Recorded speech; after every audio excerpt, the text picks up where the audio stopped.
to address the bigger issue from that whole experience, which was the driving clip. Even though in a recent video Marques Brownlee uploaded to his YouTube channel, he addressed the recent speeding stuff that he's been involved in. If you're not familiar with this whole situation, Marques Brownlee uploaded a video to his YouTube channel, and within this video, he caught himself in 4K speeding. And, you know, great. and at the end of the day, if it's still fine, bring it back and use it as a webcam if you want.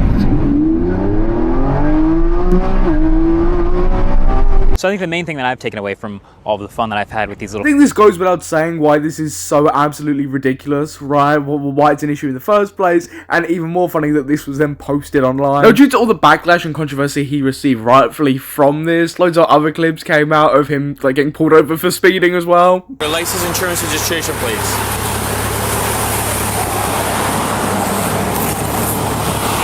And I mean, I'm pretty sure everybody at least once been pulled over for speeding, right? I feel like that's a pretty normal thing, but my god, when you got a track record like this, and I think as a Tozy sums it up best in this clip. But going back to the driving incident in the Lambo, you can't excuse 96 miles an hour in a school zone. Basically, he's just a complete and utter knob. The thing is as well, it's not like Marques Brownlee's poor, right? He's a very, very, very successful tech YouTuber. If he wanted to, he could go to a suitable place where if he wanted to drive faster, you know, maybe a more sensible manner, he could do that. Maybe a school zone wasn't the place. But Marques Brownlee did originally respond on Twitter, and this was his initial response. Last video I did something pretty stupid. You might have already seen it, but maybe not, so I'll address it here. There was a clip with the action cam of me test driving a car and going way too fast, absolutely inexcusable and dangerous. I've since cut it out of the video with YouTuber's editor tool. I also understand that this looks like covering it up, but I think it's the right thing to do. Like, great, he's cut it out of the video, but you're already speeding, and you've got a history of said speeding, so it's like, okay. There's no reason to leave that clip in. There was no reason to include it in the first place,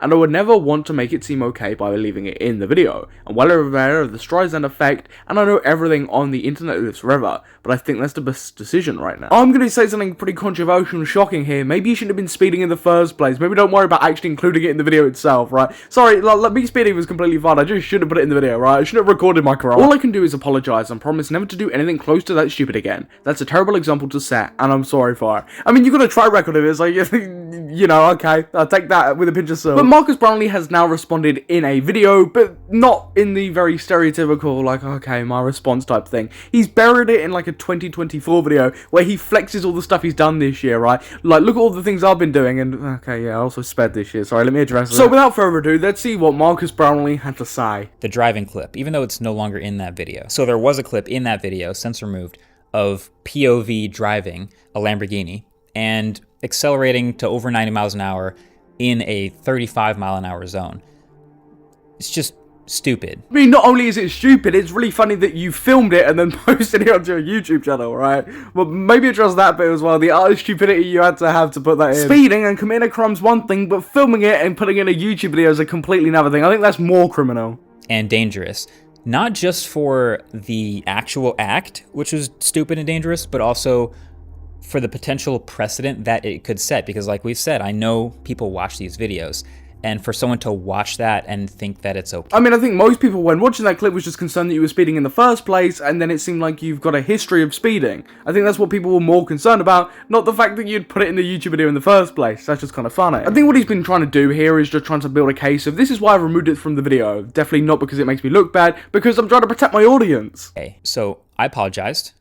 I removed it, which I still think is the correct thing to do. Obviously, never doing it in the first place would have been way smarter, but I also never gave any context or any other details or anything around it, just because I didn't think it felt like just excuses that nobody needed. I mean, anything you can really add around this situation would be great, especially for me and other like drama slop channels. Like, you know, I'll eat all that up. I think more people care about the fact that this is an ongoing thing, that he's been pulled over several times for speeding, right? I think that's what people care about more, rather than maybe the circumstances around this one specific clip. So earlier in November, another YouTuber, who will remain nameless, invited me out to test drive a car. And I said, okay, yeah, sounds fun. We went out, and the way these work is that the salesperson sort of takes you out on a pre-designated test drive route. It was outside of New Jersey. I didn't know the space very well, so I just followed their lead. They sort of show you where to go, and we went out and then came back. So I had the action cam with me, as I had for the past couple weeks, as I'd shot clips here and there around just on how it could be used to shoot anything anywhere. So on the way back, I was like, oh, okay, I'll shoot a clip of a few seconds of driving because this could be used to shoot driving. Okay. I know I said drama channels need to eat, right? The commentary community needs something to latch on to. December's been pretty dry. But I mean, is this really necessary? Are you really trying to say why you were recording it in the first place? Because I mean, that doesn't tell you why the action happened, right? Why were you speeding, right? You're just telling people unnecessarily why you were recording in the first place. Shots. None of this context really matters that much. What's the point of waffling on about it? Just get to the point, right? Get to the point of the actual speeding thing, the thing people care about, right? Maybe the other clips that people care about. He's just waffling on to pad it out, right? Make it seem like he's being all so transparent and, like, you know, very open with his audience. But it's just not working. It just comes off as waffle. And there's a reason for speed limits, and I own that responsibility. I'm lucky that nothing went wrong during that test drive. I would have been my fault, and that would have been horrible. So I encourage you to not do what I mean, I think it's pretty easy to follow, right? Just don't speed, right? I think it's a pretty basic law that everybody understands, right? Everybody at some point has probably broken it for certain circumstances, but I think it's a pretty basic law. I don't think you need to warn your audience not to do it because you're just a bellend. If you watch the clip, you can see him literally try and blur the actions he's committed, and you can see the, like, the children's sign, right? Like, this is a school zone, right? This guy does not care, right? He's just a bit annoyed that, you know, he really did get away with it. did. I learned several valuable lessons here I should have done a way better job at blurring my crimes. in all of this. You know, making mistakes and genuinely learning from them and changing. I think that's a super important thing to just have as a human. But I mean, it seems like you've got a history of speeding. So, like, well, why is it different this time? Is it just because you've been caught publicly, right? Because you've been caught out doing it? Like, I don't know, it just doesn't seem genuine, like, whatsoever. It just seems like he's doing this for the sake of doing it. Like, I appreciate him doing it, right? I appreciate him loading up a YouTube video, putting it midway through a 2024 video and just waffling on about it. But man, like, I think the only thing I actually truly respect here is he wasn't deleting all these funny comments, talking about speeding to the comment section, because that's pretty funny.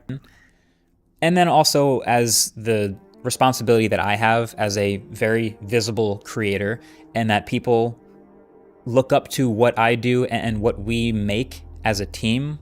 So clearly everything deserves an extra layer of diligence.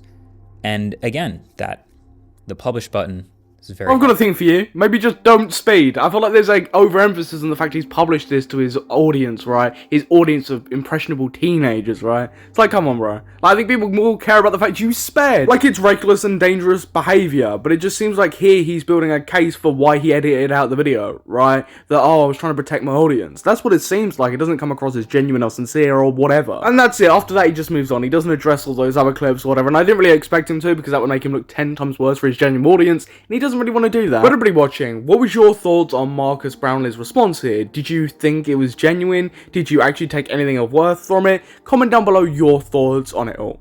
But I've been your host Samuel, and whilst you're down there commenting, you might as well subscribe. I almost forgot to say that. But I have been your host Samuel, and I will catch you in the next YouTube video.